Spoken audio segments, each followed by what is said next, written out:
पावसाळी अधिवेशनाचा दुसरा दिवस शेतकऱ्यांच्या प्रश्नाने गाजला। लोणीकरांच्या वक्तव्यावरून आक्रमक नाना पटोलेंचा अध्यक्षांसमोरील राजदंडाला स्पर्श, एका दिवसासाठी निलंबन, विरोधकांचा कामकाजावर बहिष्कार।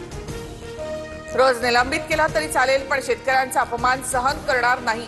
लोणीकरांनी माफी मागावी। निलंबनानंतर पटोले ठाम, तर आव्हाडांकडून पटोलेंचं समर्थन। विधानसभा अध्यक्षांच्या अंगावर धावून जाणं अयोग्य, नाना पटोलेंनी माफी मागावी। पटोलेंच्या आक्रमकतेवरून मुख्यमंत्री फडणवीसांचा निशाणा। बीडमधील अल्पवयीन मुलीच्या विनयभंग प्रकरणाची एसआयटी चौकशी करणार। वरिष्ठ पोलीस अधिकाऱ्यांच्या नेतृत्वामध्ये चौकशी होणार। धनंजय मुंडेंची मागणी मुख्यमंत्री फडणवीसांकडून मान्य।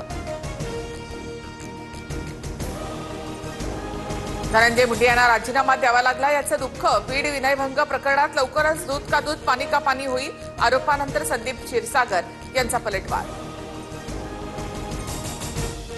कोल्हापुरात ठाकरेंच्या शिवसेनेमधील संजय पवारांचं बंड शमलं। सुनील प्रभूंची मध्यस्थी फळाला। उद्धव ठाकरे आणि संजय पवारांची फोनवरून बातचीत, उद्या मातोश्रीवर भेट।